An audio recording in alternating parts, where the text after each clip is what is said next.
ጤና ይስጥልን የተወደዳችሁ እንደምን ቆያችሁ እዚህ አዲስ አበባ ከሚገኘው የኢቢሲ ዋናው ስቱዲዮ ልዩ የምሽት ዘገባዎቻችን ነው አሁን ይጀምራሉ። ሮዛ መኮንን እንዲሁም ባልደረባይ ሰለሞን ኃይለ ኢየሱስ አብረናችሁ የምንዘልቅ ይሆናል። ውድ ኢትዮጵያውያን ትውልደ ኢትዮጵያውያንና የኢትዮጵያ ወዳጆች እንደምን አመሻችሁ እንደምን ቆያችሁ። ብዙ እየጠበቅነው ብዙ ያወራንለት ያለው ሀገራዊ ምክክር ጉባኤ እነሆ ዛሬ በይፋ ተጀምሯል። ዛሬ ለኢትዮጵያ አዲስ ምዕራፍ የሚጀምርበት እንደ ታሪክ ጥፋትም የሚቆጠር ቀን ነው። ከዚህ ቀደም የማያስማሙን ወደ ግጭት ሲያመሩን የሚችሉ ጉዳዮቻችንን የምንፈታው ተጋጭተን ጠበንጃ መዘን ነው። ዛሬ ግን አዲስ ልምምድ በኢትዮጵያ ሰማይ ስር እውን ሆኗል። ለዘመናት ሳያስማሙንና ሳያግባቡን የቆዩ ችግሮቻችንን በጠረጴዛ ዙሪያ መክረን መፍታት መጀመር ነገሮች ሁሉ በቀላሉ ወደ ግጭት ሲያመሩባት ለሰነበተች ኢትዮጵያ ኃይል የተሻለ አማራጭ ሆኖ ለቆየባት ኢትዮጵያ አሸናፊነት በኃይል ብቻ ለሚገለጥባት ኢትዮጵያ ምክክር መድኃኒት ሆኖ ቀርቧል። ከጦርነት ወደ ምክክር፣ ከኃይል ወደ ውይይት፣ በአይነ ቁራኛ ከመተያየት ወደ መነጋገር ለመምጣት ያለፉትን 4 ዓመታት ከመንፈቅ ብዙ ጥረናል። መልካም ጅማሮንም አድርገናል። የሀገራዊ ምክክር ለማካሄድ ኮሚሽን አቋቁመን አሃዱ ስንል ለብዙዎች የማይመስል የቀልድና የታይታ መስሎ ተስተውሏል። ነገር ግን ኢትዮጵያውያን ስለ ሀገራችን ችግር ራሳችን ለመምከር አጀንዳዎቻችንን ከስር ጀምሮ መርጠን ዛሬ ተዘጋጅተናል። ምክክራችን በልሂቃን ብቻ የተመራ አይደለም። ይልቁንም ከሁሉም የማህበረሰብ ክፍል ህመማችንን በምክክር ለማስታገስ ከአራቱም ማዕዘናት የሚወክሉን 4000 ተመካካሪዎች ጠረጴዛ ከበው ከትመዋል። ምክክር ለኛ ብዙ ላየን ብዙ ድል ላላመለጠን ኢትዮጵያውያን አይነተኛ መፍትሄያችን ነው። በኃይል ሞክረናል፣ አልተሳካም። ጦር ተማዘናል፣ አልሆነም። ሌሎች እናውቅላችኋለን ብለው ሊያግባቡን ጥረዋል፣ መፍትሄ የለም። አሁን ያለን አማራጭ በራሳችን ጉዳይ ራሳችን መክረን ለችግሮቻችን እልባት ማበጀት ነው። ለዚህም ነው ምክክርን የሙጥኛል ነው። ግን ደግሞ ምክክሩ ብቻውን ለዘመናት አብረውን ለዘለቁ ችግሮች ብቸኛ መፍትሄ ሊሆን አይችልም። በምክክር የሚፈቱት እየተፈቱ በስርዓትና በሀገር ተቋማት መፍትሄ የሚያገኙትም ይኖራሉ። ብዙ ሀገራት እንደየሀገራቸው ባህሪና አውድ ተመካክረዋል። የኛ ግን ይለያል። መላ ሀገሪቱን በማካለልና ከሁሉም የኢትዮጵያ ክፍል ተመካካሪዎችን በጥንቃቄ በመምረጥ አጀንዳዎቻችን በማንም ተቆጥረው ሳይሰጡን ከስረ መሰረቱ በየደረጃው በራሳችን እየለየን መምጣታችን በምክክሩ ማንም የተገለለ አካል አለመኖሩ የአንድ ዙር ሳይሆን ተከታታይነት ያላቸው በርካታ ሀሳቦች የተደመጡበት ምክክሮች መካሄዱ በእርግጥም የተለየ ያደርገዋል። የትውልድ ከመጋጨት መምከር ይሻለኛል ብሎ ጠረጴዛ ከቦ መቀመጡ እድለኛ ያደርገዋል። ከዚህ ቀደም ያሉት ሞክረውት ይሆናል ግን አልተሳካላቸውም። እኛ ግን ለማሳካት ከጫፍ ደርሰናል። መመካከር አማራጭ የሌለው መሆኑን አምነን ተቀብለን ያለማንም አውቅላችኋለሁ ባዮች በራሳችን መፍትሄ የምናመጣ እድለኞች ነን። እኛ ይህንን በእጃችን የገባ ወርቃማ እድል የምንጠቀም እንጂ የማናባከን የመደመር ትውልዶች ነን። የተወደዳችሁ ዘገባዎቻችን እየተከታተላችሁ አብራችሁ እንድትዘልቁ በድጋሚ እንጋብዛለን። እየመከረች ነው ኢትዮጵያ። የኢትዮጵያ ልጆች ተሰባስበዋል። ስለ ነገ ዛሬ በህብረት ቆመዋል። ካለፈው ትምህርት ወስደው የነገውን ታሪክ ሊጽፉ ከዳር እስከ ዳር ተጠራርተው ከትመዋል ከዛፉ። እየመከረች ነው ኢትዮጵያ። ዛሬ ሊወጠን የነገው ቤት ተሰባስበዋል ልጆቿ። በምክክር ሊዳኙ ጸንተው ቆመዋል ዜጎቿ። የህብረ ብሔር ሰገነት የነገዋ እንቁ አብነት በሁሉም ተሳትፎና ግልጽነት እየመከረች ነው ኢትዮጵያ። በዜጎች ብርቱ ምክክር ይኸው ቆማለች ከድል አጥቢያ።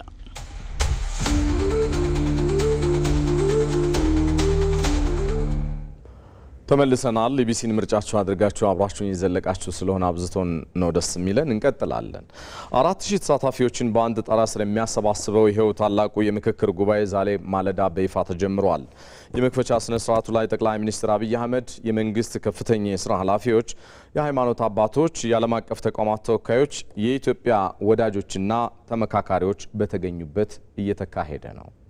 ደማቅ በሆነ መንገድ የተጀመረው ሀገራዊ ምክክሩ ላይ የነበረው የእንግዶች አቀባበል ደግሞ የተለየ ድባብ ነበረው። የጉባኤው ጅማሮና የእንግዶች አቀባበል ምን ይመስል እንደነበረ በተንቀሳቃሽ ምስል ተከታትለን እንመለስ።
ተመልሰናል። ዘገባዎቻችንም ይቀጥላሉ። ምክክሩ የታለመለትን ግብ እንዲያሳካ የኔ ከሚል ስሜት ወጥቶ የኢትዮጵያ የዘመናት ችግሮች በዘላቂነት ለመፍታት መመካከር ይገባል ሲሉ ጠቅላይ ሚኒስትር አብይ አህመድ ገልጸዋል። ኢትዮጵያ ችግሮችን በውይይት የመፍታት አዲስ ታሪካዊ ጉዞ ላይ ትገኛለችም ነው ያሉት ጠቅላይ ሚኒስትሩ። እነዚህን የቆዩ አላግባብ ያሉትን በጋራ መፍትሄ በመስጠት ወደፊት መራመድ የሚያስችለው ምክክር አሁን የኢትዮጵያ የዓይንና የጆሮ ስበት ጉዳይ ሆኗል። ኢትዮጵያ ከብዙ ስብራቶችና ቀውሶች ወጥታ አስተማማኝ ሰላምና ሀገረ መንግስት የገነባች ታላቅ ሀገር እንድትሆን ይህ ትልቅ የትውልድ እርምጃም ነው። ይመራደም ተጨማሪውን ይዞታል። አሁን እነሆ በወርቃማ ታሪክ ፊት ላይ ቆመናል። ታሪክ ራሱ የኢትዮጵያችንን መጻኤ ዕጣ ፈንታ የሚበይኑ ውሳኔዎችን በቅርበት እየታዘበ ከኛው ጋር አለ። ለብዙ ዘመናት በኢትዮጵያ ፖለቲካ ውስጥ ልዩነቶችን ለመፍታት ቀዳሚው አማራጭ ሆኖ የቆየው የኃይል ቋንቋ ነው። በዚህ ደግሞ ኢትዮጵያን ከሰለጠነው ዓለም ወደ ኋላ ያስተላለፉ፣ ትውልድን ያደቀቁ፣ ሀገራዊ ሀብትን ያባከኑና ማህበራዊ ትስስርን ያላሉ ግጭቶች የዚሁ የታሪክ ጠባሳ ውጤቶች ናቸው። ዛሬ ግን ያንን አዙሪት ለመስበር የሚያስችል ያላግባቡ ጉዳዮች በበሳል ምክክር ለመፍታት ኢትዮጵያ በሯን አንኳኩታ ሁሉም የተሳተፈበትን የሀገራዊ ምክክር አዲስ መንገድ ከፍታለች። ለዚህም ሲባል ነው ሀገራዊ ምክክሩ የገዘፈ ታሪካዊ ዕድል ይዞ የመጣ አጋጣሚ ሆነው። አንዳንድ አጋጣሚዎች ከታሪክ ብዕርና ብራና ፊት ያቆማቸዋል። ከታሪክ ብዕርና ብራና ፊት መቆም ብቻ ሳይሆን ያሻችሁን የፍቃዳችሁን መጽሐፍ እንድትችሉ ብዕርና ብራና ያቀብሏችኋል። ይህ ዛሬ የምንገኝበት መድረክ ልባም ለሆኑ ሰዎች የታሪክን፣ የአጋጣሚን፣ የእድልን ጠቃሚነት ማዝለቅ ለፈለጉ ሰዎች በዚያ ብዕር በዚያ ብራና ላይ ሀገርን የሚታደግ የሚጠቅም የሚገነባ ለዘመናት የሚታወስ ታሪክ ለመጻፍ እድል የሚሰጥ ነው። በኢትዮጵያ ምድር ላይ እየታየ ያለው የምክክር ሂደት ሀገር ዋጋ ከከፈለችበት ኋላ ቀሩ አካሄድ የማውጣት ብሔራዊ ጥሪ ነው። ታሪክ ለኢትዮጵያውያን የሰጣቸው እድልም ከእስከዛሬ በተለየው መንገድ ውስብስብና ስር የሰደዱ ችግሮችን በጠረጴዛ ዙሪያ ለአንድና ለመጨረሻ ጊዜ መፍትሄ አብጁላቸው የሚል ነው። ይህንን እድል በአግባቡ መጠቀም ከተቻለ ኢትዮጵያ ከብዙ ስብራቶችና ቀውሶች ወጥታ አስተማማኝ ሰላምና ሀገረ መንግስት የገነባች ታላቅ ሀገር ትሆናለች። በአንጻሩ ይህንን የታሪክ አጋጣሚ ማባከል ሊያስከትል የሚችለው መዘዝ ደግሞ እጅግ የከፋ ነው። በመሆኑም ዛሬ የሚዘራው የውይይትና የምክክር ዘር ነገ ለሚበቅለው አስተማማኝ ሰላምና እድገት ብቸኛው መሰረት እንዲሆን አድርጎ ታሪክ ባቀረበው ብዕርና ብራና ላይ መጻፍ በልባም ልጆቿ ትከሻ ላይ ወድቋል። ይህንን የማይጠቀሙ እድል ደጋግሞ እንደማይገኝም የማይገነዘቡ ታሪክ ብራናና ብዕር ቢያቀብላቸውም ሀገር ከሚጠቅም ይልቅ የሚጎዳ፣ ከሚገነባ ይልቅ የሚያፈርስ፣ ከሚያበለጽግ ይልቅ የሚያደኸይ፣ ከሚያሰፋ ይልቅ የሚያጠብ ታሪክ ጽፈው ያልፋሉ። ያ ታሪክ ዛሬ በእኛ እንዳይደገም ከፍተኛ የኃላፊነት ስሜት ተሰምቶን በታላቅ አክብሮት ልንከውነው የሚገባ እኛ እና ከኛ በፊት የነበሩ ሰዎች ያጧቸውን ሊያሳኳቸው ሲገባ ያልቻላቸውን ጉዳዮች ዳግም ልጆቻችን እንዳያጡ በታላቅ ኃላፊነት እንድትሰሩ ደግሜ በትህትና ልጠይቃችሁ እወዳለሁ። በታሪክ ኢትዮጵያ ስትገነባ አድፍጠው ችግር ገጥሟት ኮሽታ ሲሰሙ ግን ውድቀቷን ሊያፋጥኑ የሚያሸረግዱ ደጋሾች አሉባት። ይህ ደግሞ ሀገር የማደግ ዜጎቿን የመለወጥ መሻቷን እንዳታሳካ የሽብልቅ ጉዞ ሆኖባት ተፈትናበታለች። ጠቅላይ ሚኒስትር አብይ አህመድ አሁን በምክክሩ ኢትዮጵያውያን ልብ ሊሉት የሚገባው ነገር ብለው ያነሱት ጉዳይም ለሀገራዊ ጥቅም በአንድነት መቆምን ነው። ምንም ጉዳይ በውስጥ ቢያከራክረን፣ ምንም ጉዳይ በውስጥ ቢያጨቃጭቀን እንዲህ ባለው መድረክ መነጋገር፣ መወያየት፣ መፍታት ስለምንችል ለሌሎች ኃይሎች ጥቅም የኢትዮጵያን መሻት፣ የኢትዮጵያን ብሔራዊ ፍላጎት አሳልፈን የምንሰጥ በታሪክ ውስጥ እንክርዳድ ሆነን የምንታይ ዜጎች ላለመሆን እያንዳንዳችን ጥረት ማድረግ ይኖርብናል።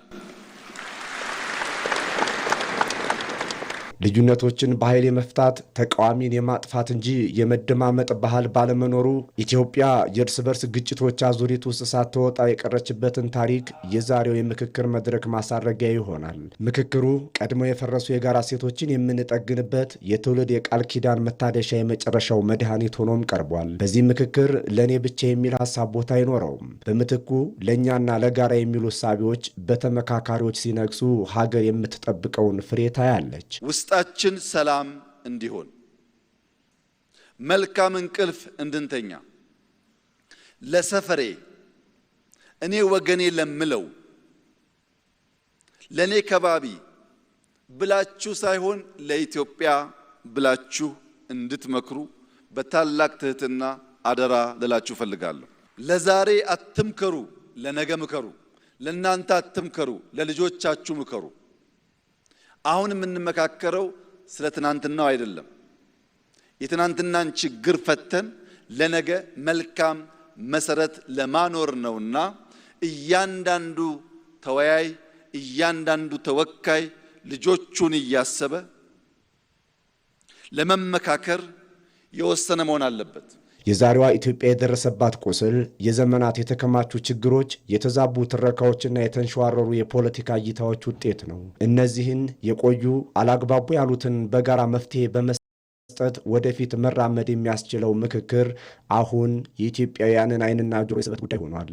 በእርግጥም ከተመካከሩ የማይፈታ ችግር፣ ከተግባቡ የማይሳካ ውጤት አይኖርምና በምክክሩም ሀገር ችግሮቿ የሚፈቱበትን ውሳኔዎች በብዙ ትጠብቃለች።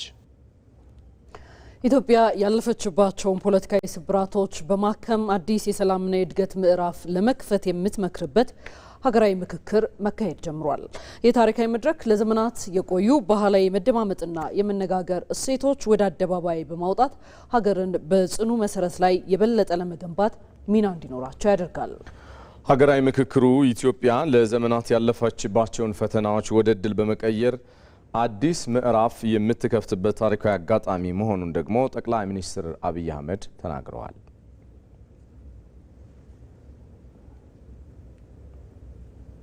አንዳንድ ትውልድ ታሪክ ይሰራል። ለተከታዩ ትውልድ የኩራትና የእድገት ምንጭ ውርስ የሚሆን ድንቅ ታሪክ ሌላው ደግሞ ተከታዩ ትውልድ አንገቱን ደፍቶ የሚኖርበትን የሀፍረት ታሪክ ይተክላል። አንዳንዱ ደግሞ ያለፉትን ስህተቶች ሰንጥቆ ገብቶ ታሪክን ያርማል። እኛ ዛሬ የቆምነው በእነዚህ ሁሉ የታሪክ መጋጠሚያዎች መሃል ላይ ነው። ያለፈውን እያረምን አዲሱንና የሚበጀውን እየጻፍን የምንቀጥልበት መድረክ ላይ ቆመናል። ዛሬ ኢትዮጵያ በአንድ ጥላ ስር ሆና ራሷን እያዳመጠች ከራሷ ጋር እየመከረች ነው። የተጀመረው ሀገራዊ ምክክር እንዲሁ በቀላሉ የሚታይ አጋጣሚ አይደለም። ይልቁንም በቀላሉ የማይገኝ የዛሬ ታላቅ ዕድል የነገ ታሪክ እንጂ። ኢትዮጵያ ውስጥ በርከት ያሉ ችግሮች አሳልፈናል። በርከት ያሉ ያልተገቡ መከራዎች አሳልፈናል። ነገር ግን ይህንን መከራ ወደ ዕድል መቀየር ከቻል፣ ይህንን ፈተና ወደ ዘላቂ መፍትሄ ማሻገር ከቻል ልጆቻችን ከኛ በተሻለ ሰላም፣ ከኛ በተሻለ ብልጽግና፣ ከኛ በተሻለ የኑሮ ዘዬ መኖር ስለሚያስችላቸው ያንን የሚገባቸውን ያማረ የተዋበ የኑሮ ዘዬ መከተል የሚችሉ ትውልዶች መፍጠር እንድንችል ይህንን መልካም አጋጣሚ ይህንን የመከራ ወራትና ዘመን ወደ ዕድል መቀየር የምንችል የምትችሉ እንድትሆኑ እንድንሆን ምኞቴ ከፍ ያለ ነው። ሀገራዊ ምክክሩ ያለፉትን ዘመናት ስብራቶቻችንን የምንጠግንበት፣ ጠባሳዎቻችንን የምናክምበትና የተሻለውን የሰላምና የአንድነት መንገድ እንድንገነባ የተሰጠን ብርቅዬ እድል ነው። በየጎጆውና በየመንደሩ በባህላችን የነበረንን የመነጋገርና የመደማመጥ እሴት ዛሬ ወደ አደባባይ አውጥተነዋል። ትናንት የመጣንበት በሀገር ሽማግሌዎችና በአባቶች ምክር ችግሮችን ሽሮ አብሮ የመቀጠል ባህላችን ዛሬ ሀገርን በጽኑ መሰረት ላይ ለማቆም ዋነኛ መሳሪያችን ሆኗል። በጉልበት ጀምሮ በጉልበት የመጨረስን፣ በደም ጀምሮ በደም የመቋጨትን አውዳሚ አባዜ ለአንዴና ለመጨረሻ ጊዜ ልንሰናበተውም ግድ ይላል። የጦርነትና የኃይል መንገድ መጨረሻው ተያይዞ መጥፋት ነውና ይህ ታሪካዊ የምክክር ሂደት የቀደመ የመቋሰል ታሪካችንን በመደጋገፍ እንዲተካ በአንድ አዳራሽ የተሰበሰቡት 4000 ተመካካሪዎች የኢትዮጵያን ሕዝብ የአደራ ቃል ተሸክመዋል። ዛሬን ሳይሆን ነገ ዘልቆ የሚሄድ ለትውልድ የሚበጅ ምክክር፣ ውይይት እና ውጤት እንድናመጣ አንድ ቁልፍ መልእክት አለኝ። ያም ቀፎዋን የጣለች ንብ ማር አትሰጥም። ማር ለመስጠት በቀፎ ውስጥ መቆየት ያስፈልጋል። ይህ 4000 ስብስብ መልካም ነገር መስጠት የሚቻለው በዚህ ጉባኤ አዳራሽ ውስጥ ሐሳቡን ልቡን ሰብስቦ ሌላኛውን ወገን ማድመጥ ሲችል ነው እንጂ ማታ ማታ እየወጣ ፌስቡክ የሚያይ ከሆነ፣ ማታ ማታ እየወጣ ምክር የሚያደምጥ ከሆነ፣ ማታ ማታ እየወጣ ይህንን አውድ ያልተገነዘቡ ሰዎች መልእክት የሚጭኑበት ከሆነ ያ ንብ ማር አይሰጥም። ቀፎው እዚህ ነው ያለው። ልባችን እዚሁ ይሁን፣ አእምሯችን እዚሁ ይሁን። ልባችንና አእምሯችን እዚህ ቢሆንም አሜሪካ ያለውንም ደቡብ ኦሞ ያለውንም ባድመ ያለውንም ጋምቤላ ያለውንም ጎዴ ያለውንም አሳይታ ያለውንም የሚያስብ ግን መሆን አለበት። ውይይታችን ከዚህ አዳራሽ ተነስቶ እንደ ፀሐይ ወደ መላ ኢትዮጵያ የሚያበራ ከሆነ ለሁላችን ይፈይዳል። ሀገራዊ ምክክሩ ለኢትዮጵያ አዲስ የታሪክና የውይይት ባህልን ይዞ እንዲመጣ ማድረግ የመላው ዜጎች የተመካካሪዎችና የባለድርሻ አካላት ታሪካዊ ግዴታም ሆኖ ቀርበዋል። ይህ ጉባኤ በሰማይም በምድርም ታላቅ ኃላፊነት ያለበት የ130 ሚሊዮን ዜጎች የዛሬ የ200-300 ሚሊዮን ዜጎች የነገ ኃላፊነት ያለበት እድለኛ ስብስብ ነውና ይህንን የታሪክ ብዕርና ብራና ሳታባክኑ ለኢትዮጵያ መልካም፣ ለአፍሪካ አስተማሪ የሆነ እጅግ የማይጠበቅ ሁላችን የሚሰበስብ ሰላም የሚያጸና ልማት የሚያመጣ ለእያንዳንዳችሁ እርካታን የሚያጎናጽፍ ለመላው ኢትዮጵያውያን እረፍት የሚሰጥ ውጤት እንድታመጡ በታላቅ ትህትና አደራ ልላችሁ ፈልጋለሁ። ኢትዮጵያ ሁሌም ማዕበልን አልፋ መከራን ወደ ዕድል ቀይራ ከፍ ማለትን ከጥንት ጀምሮ ታውቅበታለች። የተጀመረው የሀገራዊ ምክክርም ማዕበሉን አረጋግታ ምቹ የሰላምና የእድገት መንገድ የምታደርግበት፣ የተጀመሩ መልካም ስራዎች የሚሰፉበትን ምቹ ምህዳር የሚከፈትበትም ይሆናል። የተወደዳችሁ ቀደም ሲል ዘገባውን ያደረሰን ሪፖርተራችን ባየ ሙላት ነው። የምሽት ዘገባዎቻችን ቀጥለዋል። በታሪካዊው ሀገራዊ ምክክር የሚጠበቁ ውጤቶች የኢትዮጵያን የወደፊት እጣ ፈንታ የሚወስኑ ናቸው አሉ የሀገራዊ ምክክር ዋና ኮሚሽነር ፕሮፌሰር መስፍን አርአያ። ጉባኤው የኢትዮጵያን የፖለቲካና ማህበራዊ ጉዞ አቅጣጫ የሚያቀናና ለቀጣዩ ትውልድም ጠንካራ ሀገር ለማሻገር የሚያስችል አዲስ የታሪክ ምዕራፍ ስለመሆኑም ነው የተነሳው። በዚህም ተመካካሪዎች ኢትዮጵያን ማዕከል ባደረገ መልኩ በቅንነትና በሆደ ሰፊነት ምክክሩን እንዲያቀርቡም ጥሪ ቀርቦላቸዋል። ሙሉ ግርማይ። ኢትዮጵያ ስሟ ሲጠራ ቀድሞ የሚከሰቱት የኩራት የነጻነትና የረጅም ዘመን ስልጣኔ ምስሎች ናቸው። ነገር ግን ከዚህ ደማቅ ስዕል ጀርባ ትውልድ ተሻግረው ዛሬም ድረስ ዋጋ እያስከፈሉ ያሉ የታሪክ ቁርሾችና ያልዳኑ ጠባሳዎች አሉ። ረጅም ዘመን የሚያኮሩ ባህሎችና የብዝሃነት ውበት ባለቤት ብትሆንም በተቃርኖ ግን በርካታ የሀሳብ ልዩነቶችና አለመግባባቶች ውስጥ ማለፏ የአደባባይ ሀቅ ነው። የትላንቱን መንገድ በአግባቡ መርምሮ የዛሬን ቁስል ማከም ካልተቻለ ታሪክ ራሱን እየደገመ ዋጋ ማስከፈሉን ይቀጥላል። የትናንት ቅራኔዎች ዛሬም ድረስ የዜጎችን ሰላምና የሀገር አንድነትን ፈትነዋል። ኢትዮጵያ ካለባት የታሪክ ዕዳ ተላቃ የአኩሪ ታሪኳ ባለቤት ሆና ለመቀጠል ካለፈው የኃይልና የግጭት መንገድ መውጣት ይጠበቅባታል። ይህም ሀገራዊ ምክክር የማድረግና የጋራ ወደፊት ራዕይን የመቅረጽ አስገዳጅ የታሪክ ምዕራፍ ላይ ትገኛለች። ለዚህም ነው ይህ ምዕራፍ ልዩነቶችን በሰለጠነ መንገድ ይዞ በጋራ መኖር የሚቻልበት ስርዓት የሚዘረጋበት መድረክ መሆኑን የሀገራዊ ምክክር ዋና ኮሚሽነር ፕሮፌሰር መስፍን አርአያ አጽንኦት የሰጡበት። እነዚህን ስር የሰደዱ ችግሮቻችንን በኃይል በጊዜያዊ ማስታገሻዎች ወይም በአግላይ ሂደቶች በዘላቂነት መፍታት እንደማይቻል ታሪካችን አስተምሮናል። መፍትሄው አንድና አንድ ብቻ ነው። ይኸውም ታማኝ፣ አካታች፣ ግልጽና ሳይንሳዊ የሆነ ሀገራዊ ምክክር ማካሄድ። ምክክር ማለት ብዝሃነታችንን የምናጠፋበት ሳይሆን ልዩነቶቻችንን በሰለጠነ መንገድ ይዘን በጋራ መኖር የምንችልበትን ስርዓት የምንዘረጋበት መድረክ ነው። ዛሬ የምንጀምረው ጉባኤ እርስ በርስ እንድንደማመጥ፣ የሌላውን ሕመም እንድንረዳ፣ በየጊዜው የሚያመረቅዙ ትርክቶችንና የታሪክ ጠባሳዎችን እንዲሽሩ ለማድረግ በጋራ የወደፊት እጣ ፈንታችን ላይ እንድንስማማ ትልቅ ዕድል የሚሰጥ ሀገራዊ ፈውስ የምናካሄድበት ነው። ይህ የሀገራዊ ምክክር ሂደት የኢትዮጵያን የፖለቲካ ባህል ከአሸናፊ ተሸናፊና አግላይ ከሆነ የጥላቻ ትርክት ወደ የጋራ መግባባት፣ መቻቻልና የስምምነት ጥበብ ለመቀየር የተተለመ ታሪካዊ መድረክ ነው። የምክክር ሂደቱ ዋነኛ ግብ ባለፉት ትውልዶች የተሸጋገሩ አሁንም ድረስ ለግጭትና ላለመረጋጋት መነሻ የሆኑ አንኳር ጉዳዮችን ለይቶ በማውጣት ጠመንጃን በሀሳብ በመተካት በሰላማዊ መንገድ መነጋገርና የጋራ መፍትሄ ማግኘት ነው።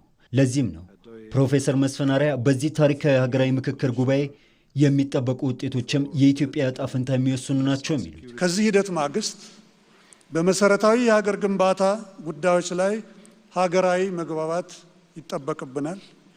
ለዘመናት ሲያጋጩን በኖሩና ዛሬም እያጋጩን ያሉ ጉዳዮች ላይ የጋራ መፍትሄ በማስቀመጥ ዘላቂ ሰላምና መረጋጋትን እንድናሰፍን በዜጎችና በመንግስት እንዲሁም በልዩ ልዩ የፖለቲካ ኃይሎች መካከል አዲስና ጠንካራ እምነት እንድንገነባ ይጠበቃል። ከሁሉ በላይ ወደፊት ለሚገጥሙን ማናቸውንም የሀሳብ ልዩነቶችና ለመግባባቶችን በጠረጴዛ ዙሪያ ለመፍታት የውይይትና የምክክር ባህልን በምንወዳት ሀገራችን ኢትዮጵያ መትከል ይጠበቅብናል። ላለፉት 4 ዓመታት የሀገራዊ ምክክር ኮሚሽን ሁሉን አቀፍ የሆነ የምክክር ሂደቱ አካታችነት፣ አሳታፊነት፣ ታማኒነትና ገለልተኝነትን መርሆ አድርጎ ተንቀሳቅሷል። የአድናቆት የተቸረው ሂደት አሁን ምክክሩ ለደረሰበት ምዕራፍ መሰረት የጣሉ ስራዎቹ ተጠቃሽ ናቸው። የምክክሩ ስኬት ደግሞ በሁለት ወሳኝ ምሰሶች ላይ የተደገፈ ነው። በትጋትና በቅንነት በሚወያዩ ተመካካሪዎችና በትዕግስትና በተስፋ በሚጠብቀው ሰፊው የኢትዮጵያ ሕዝብ ላይ። ይህ የምክክር ስኬት ማማ ላይ ሊደርስ የሚችለው በዚህ የጉባኤ አዳራሽ ውስጥ ባላችሁትና በውጭ ሆኖ በጉጉት በሚጠብቀን መላው የኢትዮጵያ ሕዝብ ጸሎትና ዱዓ ልባዊ ተሳትፎና ቁርጠኝነት ብቻ ነው። ሁላችንም ከጠበበ የቡድን ወይም የግል ፍላጎት ወጥተን ለሀገር ሰላምና ለቀጣዩ ትውልድ ዕጣ ፈንታ ስንል በቅንነት፣ በወደ ሰፊነት፣ በሐቀኝነት እንድንመክር ጥሬን በአክብሮት አቀርባለሁ። ክቡራትና ክቡራን፣ በዚህ የምክክር ሂደት ያለንበትን ቀይ ሳይሆን ትልቋን እምዬ ወይም አዴ ኢትዮጵያን ማዕከል እንድናደርግ አሁንም በታላቅ ትህትና እመክራለሁ። በጉጉት ሲጠበቅ የነበረው የሀገራዊ ምክክር ጉባኤ ጅማሮን አድርጓል። ይህ ጉባኤ የኢትዮጵያን የፖለቲካና የማህበራዊ ጉዞ አቅጣጫ የሚያቀናና ለቀጣዩ ትውልድ ጠንካራና አስተማማኝ ሀገር ለመገንባት የሚያስችል አዲስ የታሪክ ምዕራፍ የሚከፍት ነው። እዚህ አዲስ አበባ ከሚገኘው የኢቢሲ ዋናው ስቱዲዮ ልዩ የምሽት ዘገባዎቻችን እየተካተላችሁ ነው። የተወደዳችሁ እንቀጥላለን። ኢትዮጵያውያን የረጅም ጊዜ የፖለቲካ ውጥረቶችን ለማርገብ በሚደረገው የሀገራዊ ምክክር ሂደት ውስጥ የሲቪክ ማህበራት እንደ ገለልተኛና ታማኝ ድልድይ፣ የፖለቲካ ፓርቲዎች ደግሞ የሀሳብ ብዝሃነትን በማክበር የጋራ መግባባት እንዲፈጠር የጀመሩትን ንቁ ተሳትፎ አጠናክረው እንዲቀጥሉ ጥሪ ቀርቧል። ዛራ መሐመድ በጉዳዩ ዙሪያ ተከታዩን ይዛለች። በኢትዮጵያ ዘላቂ ሰላምና ብሔራዊ መግባባትን ለመፍጠር እየተከናወነ በሚገኘው የሀገራዊ ምክክር ሂደት ውስጥ የሲቪክ ማህበራትና የፖለቲካ ፓርቲዎች ሚና ከፍተኛ ነው። ምክክሩ ሁሉን አቀፍ ተአማኒና ግልጽ በሆነ መንገድ እንዲካሄድና የህዝብ አመኔታን እንዲያገኝ ለማድረግ እነዚህ አካላት ከመጀመሪያው ምዕራፍ ጀምሮ በንቃት ሲሳተፉ ቆይተዋል። በተለይም የተለያዩ የህብረተሰብ ክፍሎችን ድምፅ ወደ አደባባይ በማውጣትና አጀንዳዎችን በመቅረጽ ረገድ የነበራቸው ሚና ሂደቱ ወደ ላቀ ምዕራፍ ለማሸጋገር መሰረት የጣለ ነበር። ዛሬ የተጀመረው የሀገራዊ ምክክር ጉባኤም ተስፋ የሚሰነቅበት የፖለቲካ ባህል ከጠመንጃ ይልቅ ወደ ሀሳብ ሙግት የሚሸጋገርበትና ሀገራዊ ፋይዳ ላላቸው ጉዳዮች መሰረት የሚጣልበት ነው። ዛሬ የሚጀመረው ምክክር ስጋታችንን የምናስወግድበትና ተስፋችንን የምናልምበት ከፍተኛ ሀገራዊ ፋይዳ ያለው ምዕራፍ ነው። ሀገራዊ ምክክር ከስሙ እንደምንረዳው መናገር ብቻ ሳይሆን መመካከር፣ መደማመጥ፣ መግባባትና የጋራችንን መወሰን፣ የወደፊት ራዕይ መተለምና የጋራ የነገ ኢትዮጵያን መገንባት ነው። ይህ ቀን የፖለቲካ ስልጣን በጠመንጃ ሳይሆን በሰለጠነ የፖለቲካ ባህል በህዝቦች ፍላጎት የሚገኝበትን የፖለቲካ ስርዓት ለመገንባት የመሰረተ ድንጋይ የምንጥልበት ቀን ነው። የሲቪክ ማህበራት በሂደቱ ውስጥ እንደ ገለልተኛና ታማኝ ድልድይ በመሆን ህብረተሰቡ ስለ ሀገራዊ ምክክሩ ምንነት፣ አስፈላጊነትና ግቦች በቂ ግንዛቤ እንዲኖረው ሰፊ ግንዛቤ መፍጠሪያ ስራዎችን ሲያከናውን ቆይቷል። ከተለያዩ የሙያ፣ የሴቶች፣ የወጣቶችና የአካል ጉዳተኞች ማህበራት የተውጣጡ ተወካዮች በምክክሩ መድረክ ላይ እንዲሳተፉ ከማስተባበር ባለፈ የአካባቢና የቡድን ፍላጎት ሳይሆን የጋራ የሀገር ጉዳይን የሚያስቀድሙ የጋራ አቋሞች እንዲንጸባረቁ ድጋፍ አድርጓል። ይህ ተግባራቸውም ምክክሩ አካታችና ሰፊ መሰረት ያለው እንዲሆን ጉልህ አስተዋጽኦ አበርክቷል። በቀጣይም ይህን የመተማመን ድልድይ በጽኑ እንዲገነቡትም ይጠበቃል። እኛ እንደ ሲቪል ማህበራት ዘላቂ ሰላም በፖለቲካ ስምምነት ብቻ እንደማይገነባ እናምናለን። በሂደቱ የመሃል መንገድን የምታሳዩ፣ የመተማመንን ድልድይ የምትገነቡ፣ የተገለሉ ድምጾችን የምታወሱ፣ የመግባባት ባህልን የምታጠናክሩ፣ ሰላማዊ ምክክር እንዲኖር የምትታትሩ ናችሁ። በሌላ በኩል የፖለቲካ ፓርቲዎች በምክክሩ ሂደት ያላቸው ተሳትፎ የሀሳብ ብዝሃነት እንዲከበርና የፖለቲካ ልዩነቶች በውይይት እንዲፈቱ ምቹ ሁኔታን የፈጠረ ነበር። ልዩነቶችን በጠረጴዛ ዙሪያ ለመፍታት በሚደረገው ጥረት ፓርቲዎቹ ያሏቸውን አማራጭ የፖሊሲ ሀሳቦችና የፖለቲካ ፍላጎቶች በውይይት መድረኮች ላይ በማቅረብ የምክክሩን ይዘት አበልጽገዋል። ይህም በኢትዮጵያ የረጅም ጊዜ የፖለቲካ ውጥረቶችን ለማርገብና በዋና ዋና ሀገራዊ ጉዳዮች ላይ የጋራ መግባባት ለመፍጠር የሚደረገውን ጉዞ ተስፋ ሰጪ እንዲሆን አስችሎታል። የፖለቲካ ፓርቲዎች የጋራ ምክር ቤትም ይህን የፓርቲዎቹን ጉዞ በመተማመን ላይ እንዲመሰረትና አዲስ የፖለቲካ ባህል እንዲፈጠር ለማስቻል እየሰራ ይገኛል። ከምስረታው ዕለት ጀምሮ አበክሮ ሲሰራባቸው ከቆዩ የሀገራችን ቁልፍ የፖለቲካ ጉዳዮች መካከል አንዱና ዋነኛው አገራዊ ምክክርና አገራዊ መግባባት ነው ብሎ ያምናል። የጋራ ምክር ቤቱ በሀገራችን ሰላምና መረጋጋትን ለማስፈን በፖለቲካ ኃይሎች መካከል መተማመን እንዲፈጠር የኢትዮጵያ አዲስ የሰለጠነ የሐሳብ ፖለቲካ እሳቤ ውቅር ለመንደፍ በዜጎችና በመንግስት መካከል አዲስ ማህበራዊ ውል እውን እንዲሆን አገራዊ ምክክር ብቸኛው የፖለቲካ መፍትሄ እንደሆነ በጽኑ በማመን ተግባራዊ ይሆን ዘንድ ከፍተኛ ጥረት አድርጓል። አሁንም እስከ ፍጻሜው ጥረቱን አጠናክሮ ይቀጥላል። የፖለቲካ ፓርቲዎች ከተፎካካሪነት ባለፈ ለሀገር ሰላምና መረጋጋት ቅድሚያ በመስጠት የምክክሩ የጋራ ስምምነቶችን የማክበርና የማስከበር ግዴታ ያለባቸው ሲሆን የሲቪክ ማህበራት ደግሞ የተደረሱ ውሳኔዎች በተግባር ላይ መዋላቸውን የሚከታተሉበት፣ ህዝባዊ አመኔታውን የሚጠብቁበትና ሂደቱን የሚገመግሙበት ገለልተኛና የክትትል ድጋፍ ስራ በስፋት ይጠበቅባቸዋል። ይህ ሂደት የሁሉም ዜጎችና የሁላችንም ባለድርሻ አካላት ኃላፊነት እንደሆነ በመገንዘብ በባለቤትነት እንድትሳተፉ ጥሪ ያቀረብኩ፣ ልዩነቶቻችንን በምክክር መፍታት የተሻለችን ኢትዮጵያ ለመገንባት ወሳኝ ሚና አለውና ሂደቱን እንድንጠብቀውና እንድንንከባከበው በጽኑ መግለጽ እፈልጋለሁ። የኢትዮጵያ የፖለቲካ ፓርቲዎች የጋራ ምክር ቤትና አባል የፖለቲካ ድርጅቶች ዛሬ ላይ የተጀመረው አገራዊ ምክክር የተሳካ እንዲሆንና የአገራዊ ምክክሩ ሂደት ሙሉ ለሙሉ እስኪጠናቀቅ ድረስ የድርሻችንን የምንወጣ መሆናችንን በታላቅ አክብሮት እገልጻለሁ። በአገራዊ ምክክሩ ነጥረው የወጡ ምክረ ሀሳቦች ተግባራዊ በማድረግ ሀገራችን ካለችበት ልዩ ልዩ ችግሮችና ህልውናዋን ከሚፈታተኑ ችግሮች አዙሪት በአጭር ጊዜ ውስጥ እንድትወጣ መንግስትና ሌሎች የሚመለከታቸው አካላት የድርሻቸውን እንዲወጡ በዚህ አጋጣሚ ጥሪና ሲቪክ ማህበራትና የፖለቲካ ፓርቲዎች በቀጣይ በሚኖሩ የምክክሩ ምዕራፎችና በውሳኔዎች አፈጻጸም ሂደት ላይ የላቀ ኃላፊነት አለባቸው።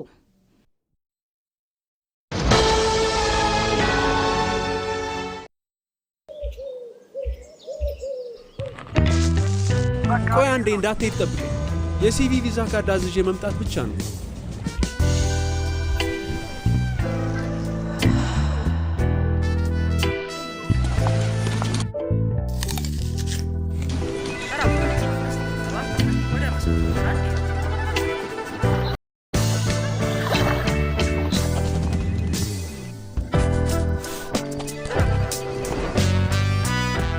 ባንኮ በመዳፉ በያዙት ስልኮ ቤቶ ድረስ ከተፍ ይላል። ሰላም ጤና ይስጥልኝ።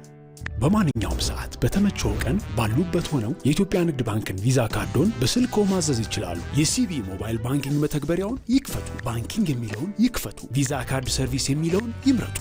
ይፈልጉ ምትክ ወይም አዲስ መጠየቅ፣ የካርዶን አይነትና የሚወስዱበትን ቅርንጫፍ መርጠው ያረጋግጡ። ባንክ የሚመጡት ካርዶን ለመውሰድ ብቻ ነው። አሁኑኑ ያመልክቱ። በፍጥነት ካርዶን ይውሰዱ። የኢትዮጵያ ንግድ ባንክ፣ ሁሌም የሚተማመኑበት ባንክ። ተመልሰናል። የተወደዳችሁ ከኢቲቪ ልዩ ዘገባዎች ጋር ናችሁ። ኢትዮጵያውያን በራሳቸው የሚመራውና ባለቤት የሆኑበትን የምክክር ሂደት ሙሉ በሙሉ እደግፋለሁ ብሏል የአፍሪካ ህብረት። በሀገራዊ ምክክር ጉባኤ ማስጀመሪያ መድረክ ላይ የተገኙት የአፍሪካ ህብረት የፖለቲካ ሰላምና ደህንነት ጉዳዮች ኮሚሽነር አምባሳደር ባንኮሊ አዶዬ የሁሉም ኢትዮጵያውያን ህልም እንዲሳካ ከኢትዮጵያን ጎን እንደሚቆሙ ገልጸዋል። ወንደሰና አፈወርቅ ተጨማሪ አለው። ኢትዮጵያውያን ለዘመናት ወደ ኋላ የጎተቷቸውን ስር የሰደዱ ልዩነቶች በጠረጴዛ ዙሪያ ለመፍታት አለመግባባቶቻቸውንም በሰለጠነ ውይይት ለማስወገድ ዛሬ ታሪካዊንና መዳረሻውም ሩቅ የሆነውን ሀገራዊ ምክክር በይፋ ጀምረዋል። ይህ ዛሬ የታየው ታሪካዊ ምዕራፍ በድንገት የተገኘ ሳይሆን ባለፉት ጊዜያት ከመላው የሀገሪቱ ማዕዘናት የተውጣጡ በሚሊዮኖች የሚቆጠሩ ዜጎችን አሳታፊ ባደረገ ሀሳቦችን ባሰባሰበና በርካታ ፈታኝ ውጣ ውረዶችን ባለፈ ረጅም ሂደት ውስጥ አልፎ እዚህ የደረሰ ታላቅ ሀገራዊ ፕሮጀክት ነው። ይህ ሰፊ ህዝባዊ ተሳትፎ የተንጸባረቀበት ሀገራዊ ምክክር ኢትዮጵያ ካለፉት የታሪክ ጠባሳዎቿ ተምራ ዘላቂ ሰላምን፣ እውነተኛ ዲሞክራሲን፣ እድገትና ልማትን በጸኑ መሰረት ላይ ልታጸና እንደምትችል ለዓለም ማህበረሰብም ሆነ ለራሷ ህዝብ ያሳየችበት ትልቁ ማረጋገጫ ነው። በርካቶችን በሂደቱ እያሳተፈ እዚህ የደረሰው ሀገራዊ ምክክሩ ኢትዮጵያ ሰላምንና እድገትን እንዲሁም ልማትን እንደምታጸና ማረጋገጫ ነው። ይህም የአፍሪካ ህብረትን የሚያኮራ ምዕራፍ ሆኗል። As the Prime Minister said, this is historic and we are proud to be part of this history. ጠቅላይ ሚኒስትሩ እንደገለጹት ይህ ታሪካዊ ሁነት ነው። እንደ አፍሪካ ህብረት የዚህ ታሪክ አካል በመሆናችን ኩራት ይሰማናል። ሂደቱ ለነበረው ጥልቀት፣ ጥንካሬና አሳታፊነት እውቅና እንሰጣለን። የሃይማኖት መሪዎች፣ አዛውንቶች፣ ሴቶች፣ ወጣቶች፣ የልማት አጋሮች እናም በዚህ ክፍል ያላችሁ በሙሉ የአፍሪካ ህብረት ይህ ሁነት ወሳኝ መሆኑን ይገነዘባል። ኢትዮጵያ ሰላም፣ እድገትና ልማትን እንደምታጸና ማረጋገጫ ነው። This is a historic opportunity. በኢትዮጵያ እየተካሄደ የሚገኘው ሀገራዊ ምክክር በኢትዮጵያውያን የሚመራ ኢትዮጵያውያን ራሳቸውም ባለቤት የሆኑበት ነው። ለአፍሪካዊ ችግሮች አፍሪካዊ መፍትሄ ይበጃል የሚል መርህን የሚከተለው የአፍሪካ ህብረት ኢትዮጵያውያን እየተከተሉት ያለውን አካሄድ በአድናቆት ይመለከተዋል። ህብረቱ የኢትዮጵያ ሰላም፣ መረጋጋትና አንድነት ለቀጠናው ብሎም ለአፍሪካ አህጉር ወሳኝ ነው ብሎም ያምናል። The African Union fully supports the Ethiopian-led, Ethiopian-owned የአፍሪካ ህብረት ሰላማዊ መፍትሄዎችን ለሀገራዊ እድገት የሚያመጣውንና በኢትዮጵያውያን የሚመራ ኢትዮጵያውያንም ባለቤት የሆኑበትን የምክክር ሂደት ሙሉ በሙሉ ይደግፋል። ለዚህ ጉባኤ ሁለተኛው መልእክታችን እንደ አፍሪካ ህብረት የኢትዮጵያ ሰላምና መረጋጋት እንዲሁም አንድነት እጅግ ወሳኝ ነው ብለን እናምናለን። ለኢትዮጵያውያን ብቻ ሳይሆን ለመላ ቀጠናውና ለአፍሪካ አህጉራችንም ጭምር ነው። እንደ አፍሪካ ህብረት ከ63 ዓመታት በላይ መልካም በሆኑ ኢትዮጵያውያን ተስተናግደናል። በዚህ በመወከላችንም ኩራት ይሰማናል። የመጨረሻው መልእክቴ ሰላምን ለማስረጽ ሀገራዊ እርቅና ህገ መንግስታዊ ስርዓት እንዲሁም ዘላቂ ልማት የሁሉም ኢትዮጵያውያን ህልም እንዲሳኩና ከአጀንዳ 2063 ጋር እንዲጣጣሙ ከጎናችሁ መቆማችንን እንቀጥላለን። በዓለማችን ልዩነቶች ተፈጥሯዊ ናቸው። ነገር ግን ልዩነትን በኃይል የመፍታት አካሄድ ኢትዮጵያውያንን ለዘመናት ሲፈትናቸው ወደ ኋላም ሲጎትታቸው ኖሯል። ይህንን የቆየ አካሄድ ለመቀየርና ለማስወገድ ታዲያ ኢትዮጵያውያን አዲስ ጉዞን ጀምረዋል። ኢጋድም ኢትዮጵያውያን በጀመሩት ሀገራዊ ምክክር ከጎናቸው እንደሚቆም አስታውቋል። ኢትዮጵያውያን ልዩነቶቻቸውን በብዕር ኃይል፣ በውይይትና በጋራ መከባበር መፍታት እንደሚችሉ ለዓለም አቀፍ ማህበረሰብና ከሁሉም በላይ ደግሞ ለኢትዮጵያ ህዝብና ለራሳችን የምናስመሰክርበት መድረክ ነው። በዚህ አዳራሽ ውስጥ ስትቀመጡ የምትወክሉትን ህዝብ በሚገባ ማስታወስ ተገቢ ነው። የኢትዮጵያ እናቶች፣ አባቶች፣ ወጣቶችና ህፃናት ዛሬ እናንተን እየተመለከቱ ነው። የሚመለከቷችሁ በተስፋ መቁረጥ ስሜት ሳይሆን በጉጉት እና በታላቅ ተስፋ ነው። ሁሉንም ጉዳዮች ዛሬ እንደጀመርነው በውይይትና በመነጋገር መፍታት ይቻላል፣ ይገባልም። ኢጋድ በዚህ ጉዞ ላይ ከእናንተ ጋር እንደሚቆም ላረጋግጥላችሁ ወዳለሁ። ለዘመናት በልዩነቶቻቸው ላይ ትኩረት አድርገው የቆዩት ኢትዮጵያውያን እምብዛም ባልተመለከቷቸው በበርካታ መልካም ዕድሎች የታጀቡ ናቸው።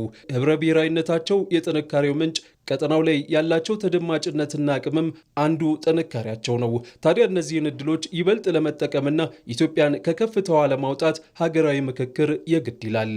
History is part of your strength. Diversity is part of your strength. ታሪካችሁ የጥንካሬያችሁ አካል ነው። ህብረ ብሔራዊነታችሁም የጥንካሬያችሁ አካል ነው። ያለፉት ዘመናት ልምዶቻችሁም እንዲሁ። ቀጠናው ላይ ያላችሁ አቅምም ጥንካሬያችሁ ነው። የአፍሪካ መዲናነታችሁም አንዱ ጥንካሬያችሁ ነው። የህዝብ ቁጥራችሁ፣ ዲያስፖራው ጥንካሬያችሁ ናቸው።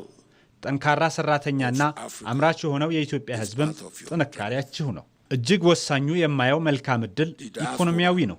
ከ3 ዓመታት በፊት ጠቅላይ ሚኒስትር አብይ አህመድ ኢትዮጵያ በስንዴ ምርት ራሷን ትችላለች ሲሉ ወስነው ነበር። እኛ አፍሪካውያን ከዩክሬንና ሩሲያ በሚመጣው የስንዴ ምርት ላይ ምን ያህል ጥገኛ እንደነበርን በሁለቱ ሀገራት መካከል ጦርነት እስኪጀመር ድረስ አላስተዋልንም ነበር። ውድ ወንድሜ፣ ያንን ዕቅድ አሳክተኸዋል። ዛሬ ኢትዮጵያ በስንዴ ምርት ራሷን ትችላለች። ከዚያ ተሻግራችሁም ወደ ውጭ ልካችኋል። የአፍሪካ ማዕከል የመሆን ትልቅ መልካም ዕድል አላችሁ። ከሌሎች ሀገራት ጋር እጅ ለእጅ ተያይዛችሁ አፍሪካን ከፍ የማድረግ መልካም ዕድል አላችሁ። ሀገራዊ ምክክር ካልተደረገ እነዚህ ዕድሎች እውን ሊሆኑ አይችሉም። ዛሬ በኢትዮጵያ የተጀመረው የሀገራዊ ምክክር ጉባኤ ላለፉት ዓመታት በፖለቲካዊ ልዩነቶችና ግጭቶች ለተፈተነችው ኢትዮጵያ አዲስ የምክክር ባህል መሰረት ይጥላል ተብሎ ተስፋ ተጥሎበታል። ካሰበችበት ከፍታ እንድትደርስም መንገድ ይከፍታል። ከምክክሩ ትልቅ ተስፋ አለኝ። ከምክክሩ ትልቅ ተስፋ አለኝ። በምክክሩ ትልቅ ተስፋ አለኝ። ከምክክሩ ትልቅ ተስፋ አለኝ። በምክክሩ ትልቅ ተስፋ አለኝ። በምክክሩ ትልቅ ተስፋ አለኝ። በሀገራዊ ምክክሩ ትልቅ ተስፋ አለኝ። በምክክሩ ትልቅ ተስፋ አለኝ።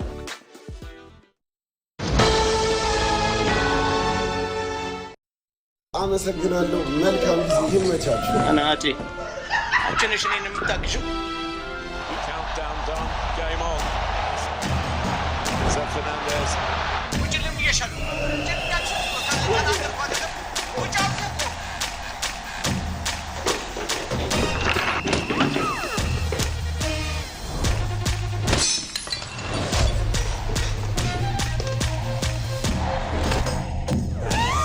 ከቤታችን በዋይፋይ ከቤት ስንወጣ በሞባይላችን በዲኤስቲቪ ስትሪም በከፍተኛ ቅናሽ እንዲሁም ጎጆና ሜዳ ፓኬጆችን በነፃ ይዞ በቀረቡ የዓለም ዋንጫ ጥቅሎች ያሻንን በመምረጥ በኢትዮ ቴሌኮም ፈጣን ኔትወርክ ፈታ ብለን የእግር ኳሱ ዓለም ኮከቦችን ፍልሚያ እንታረስ። ዓለም ዋንጫን ባለንበት። የተወደዳችሁ የምሽት ዘገባዎቻችንን እየተከታተላችሁ ትገኛላችሁ። ጠቅላይ ሚኒስትር አብይ አህመድን ጨምሮ በሀገራዊ ምክክር ጉባኤ ላይ የተገኙ ከፍተኛ የመንግስት የስራ ኃላፊዎችና የተለያዩ የውጭ ሀገራት ተሳታፊዎች አረንጓዴ አሻራቸውን አኑረዋል።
የተለያዩ የዓለም ሀገራት ህዝቦች ችግሮቻቸውን በጠመንጃ ሳይሆን በውይይት እንደፈቱ ታሪክ ያሳየናል። በኢትዮጵያ ዛሬ የተጀመረው የሀገራዊ ምክክር ማዕድም የነገዋን የጋራ ሀገራችን ብሩህ እጣ ፈንታም የሚወስን እንደሚሆን ይታመናል። በዚህ ጉዳይ ዙሪያ ባልደረባ ሮዛ መኮንን ያጠናቀረችው አንድ ትንታኔ ያለ እሱን እንጋብዛችሁና እንመለሳለን። ሀገር ማለት የብዙሃን ህልም ብሩህ ተስፋና የጋራ እጣ ፈንታ ተሰናስሎ የምትገነባ ማህበራዊ አምባ ናት። ይሁን እንጂ የፖለቲካ ሽኩቻ ሲያየል የዚህ ታላቅ አምባ መሰረት ይናጋል። በዚህ የፈተና ማዕበል ውስጥ ዜጎችን ከጥፋት አፋፍ መልሶ በጽኑ አለት ላይ ለማቆም የጠመንጃ ቋንቋ ሳይሆን በጠረጴዛ ዙሪያ የሚደረግ እውነተኛና አሳታፊ ምክክር ብቸኛው ፈዋሽ መድኃኒት ነው። በማንኛውም ማህበረሰብ ውስጥ የሀሳብ፣ የእምነት፣ የባህልና የፍላጎት ልዩነቶች መኖራቸው ተፈጥሯዊ ነው። እነዚህ ልዩነቶች ግን ከሰላማዊ መድረክ ወጥተው የፖለቲካ ቁማር ማሳረጊያ ሲሆኑ ሀገራዊ አንድነት መሰረቶችም ይፈርሳሉ። ለመሆኑ በዓለማችን ታሪክ በክፉ የእርስ በርስ መቃቃር አዘቅት ውስጥ ገብተው የነበሩ ህዝቦች እንዴት ከዚህ አስፈሪ ማዕበል ሊሻገሩ ቻሉ? ዛሬ የጀመርነው ተመካክረን ፈውስ የምናገኝበት ጉባኤስ ለኢትዮጵያ ምኗ ነው? ቆይታችን ይህን ይመልሰዋል።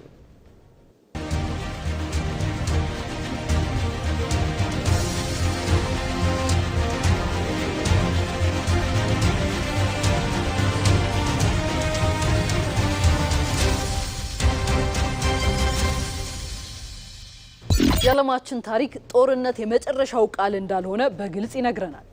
ምክክር ሀገራትን ከገደል አፋፍ መልሷል። ደቡብ አፍሪካን ከጭስ ወደ ቀስተ ደመናም አሸጋግሯታል። ደቡብ አፍሪካ በአፓርታይድ የዘር መድሎ ታምሳ ሰማዩ በጢስ ሲታፈን በኮዴሳ የውይይት ጠረጴዛ ዙሪያ ተቀመጡ። በውጤቱም አሸናፊና ተሸናፊ የሌለባት የቀስተ ደመናዋ ምድር ከውድቀት አመድ ዳግም ተወለደች። ኮሎምቢያንም ከ50 ዓመቱ የደም ማጥ ገላግሏታል። ከግማሽ ምዕት ዓመት በላይ የዘለቀና ከ220 ሺህ በላይ ንጹሃን በጦርነት የማገድ እልቂት በሃቫናው ምክክር በሰላም ተቋጭቷል። እናትና አባቶች እንባቸውን እያፈሰሱ ገዳዮቻቸውን ይቅራሉ። ኮሎምቢያም ወደ ሰላም ጎዳና ተመለሰች። ቱኒዚያ በአረብ ጸደይ ማዕበል ክፉኛ ተመታ፣ ወደ አስከፊ የፖለቲካ ዘቅት ገባች። በዚህ የጭንቀት ሰዓት የሲቪል ማህበረሰብ ተቋማት ብድግ አሉ። ፖለቲከኞቹን በአንድ ጠረጴዛ ዙሪያ ማስቀመጡ። ስምምነት ላይ ሳትደርሱ ከክፍሉ አትወጡም አሏቸው። አስገዳጅ ግን ሀገርን ወዳድ አሰራር። ቱኒዚያ ሳትፈራርስ በአዲስ ዲሞክራሲ ላይ ጸንታ ቆመች። በኔፓል 10 ዓመት የፈጀ የእርስ በርስ ጦርነት ምድሪቱ የደም አውድማ አደረጋት። ሆኖም የኔፓል ልጆች ነቁ። ጠመንጃ ሰላም አያመጣም አሉ። ታጣቂዎች መሳሪያ ጥለው ወደ ምክክር ማዕድ መጡ። ኔፓል ሰላሟን ያረጋገጠች ፌዴራል ሪፐብሊክ ሆና አንጸባራቂ ታሪክ ጻፈች። የኢትዮጵያ ዕጣ ፈንታ ከነዚህ ታሪኮች ምን እንማራለን? ለዘመናት የተጠራቀሙ ቁስሎች ያሏት ኢትዮጵያ ዛሬ ላይ የጀመረችው ሀገራዊ ምክክር ሂደት እጅግ ወሳኝ ነው። በታሪክ አተረጓጎም በፍትሃዊ ተጠቃሚነትና በስልጣን ዙሪያ ስር የሰደዱ ልዩነቶች አሉ። እነዚህ ልዩነቶችን በውይይት ባለመፈታታቸው ንጹሃንን ቀጥፈዋል፣ ሚሊዮኖችን አፈናቅለዋል። መፍትሄው አሁን ነው። የጠመንጃ ቋንቋ በምክክር ቁስልን በውይይት የጀመርነው ሀገራዊ የምክክር ማዕድ የነገዋን ኢትዮጵያ ብሩህ ዕጣ ፈንታ የሚወስን ታሪካዊ ምዕራፍ ነው። ኢትዮጵያ በምክክር የምትጸና ሀገር ናት። በምክክር የምትጸና ሀገር ማለት በልዩነቶቿ የማትፈርስ ይልቁንም በሀሳብ ብዝሃነት የምትደምቅ ማለት ነው።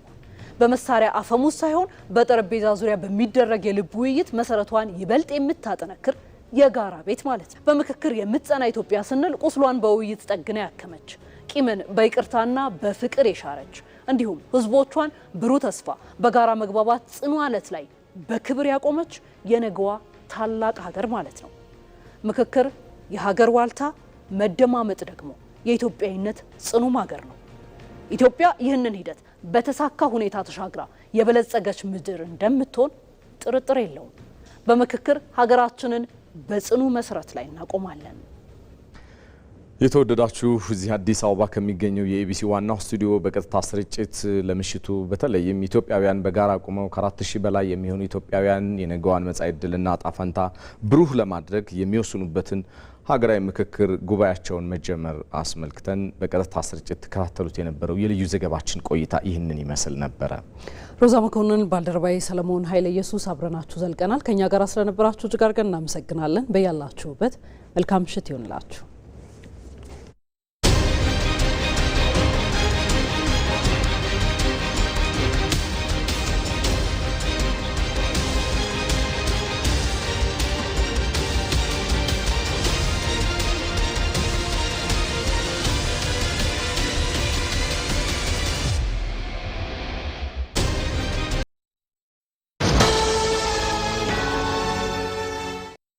እንኳን ለኢትዮጵያ የህብረተሰብ ጤና ኢንስቲትዩት የ100ኛ ዓመት የአልማዝ ኢዮቤልዩ በዓል አደረሳቸው። ኢንስቲትዩቱ ተገቢውንና ዘመኑን የዋጀ አገልግሎትን በመስጠት እነሆ 100ኛ ዓመትና 5ኛው የህብረተሰብ ጤና ሳይንቲፊክ ኮንግረስ ከሐምሌ 9 እስከ 11 2018 በታላቅ ድምቀት ያከብራል። በ100 ዓመቱ ጉዞ የኢትዮጵያ የህብረተሰብ ጤና ኢንስቲትዩት የህብረተሰብ ጤና አደጋዎችን በመከላከልና በመቆጣጠር ብሔራዊ የላቦራቶሪ አቅምን በመገንባት የተለያዩ ምርምርና ጥናቶችን በማካሄድ የጤና መረጃዎችን በአንድ ቋት በማሰባሰብ የአንድ ጤና ስርዓትን በማጠንከር ዓለም አቀፍ የጤና ደንቦችን በማስተግበር ረገድ በርካታና ትላልቅ ስራዎች በአገር አቀፍ ደረጃ እያከናወነ ይገኛል። በአፍሪካ የህብረተሰብ ጤና የልዕቀት ማዕከል መሆን ራዕያችንን እውን ለማድረግ ዘመኑ የሚጠይቀውን የዲጂታል ቴክኖሎጂ እየተገበረ ሲሆን ለህብረተሰባችን ጤና መሻሻል በ100 ዓመቱ ላበረከትነው አስተዋጽኦ ከጎናችን በመሆን ላገዛችሁን ተቋማትና ዓለም አቀፍ አጋሮቻችን፣ የሳይንስ ቤተሰቦችና ለመላው ህዝባችን የላቀ ምስጋናችንን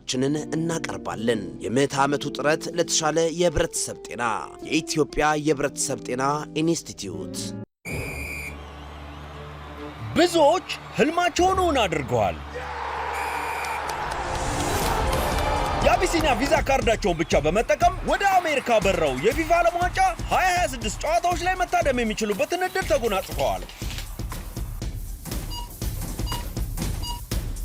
ሽልማቶቻችን ከሚያዝያ 8 እስከ ሐምሌ 24 ድረስ ቀጥለዋል። በአቢሲኒያ ቪዛ ካርዶ በአቢሲኒያ ፖስ ማሽኖች ላይ ብቻ ወይም በዓለም አቀፍ አቢሲኒያ ቪዛ ካርዶ ከ100 ብር ጋር ተመጣጣኝ የሆነ ክፍያ በመፈጸም እንዲሁም ካርዶን እንደገና በማስጀመር ፍሪጆችን፣ ላፕቶፕ፣ ስማርት ስልኮችን ነፃ የሸመታ ካርድ ይሸለሙ። ዣት ክፍል በሽልማት ሽር! ደንብና ሁኔታዎች ተፈጻሚነት አላቸው። አቢሲኒያ የሁሉም ምርጫ።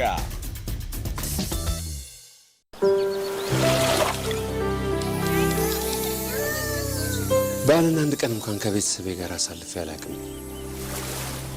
የእኛ ነገር ባህር ላይ ነው ህይወታችን። ስንት ሀገር አይተሃል? ዓለም ላይ የቀረው ቦታ አለ ብለህ ነው? በአጠቃላይ የንግድ መዳረሻዎች ላይ ሁሉ ይደርሳል። 347 ዓለም አቀፍ የወደብ መዳረሻዎች ላይ ነው መልህቃችንን የምንጥለው። የኢትዮጵያ ባህር ትራንስፖርትና ሎጂስቲክስ በየብስ በባህር በመልቲ ሞዳል በዩኒ ሞዳል ሁሉንም የአሰራር ስርዓት እንሰራለን። የኢምፖርትና የኤክስፖርት እቃዎች ከግዙፍ የኢንዱስትሪ ማሽነሪዎች አንስቶ እስከ ጥቃቅን የቤት ቁሳቁሶች ድረስ እያጓጓዝን ይኸው ኢትዮጵያን ስንገነባ ድፍን 62 ዓመት ሞላ። ያውን በታማኝነት እያገለገሉ በፍጥነት ደህንነቱ እንደተጠበቀ ከባህር አንስተን እስከ በር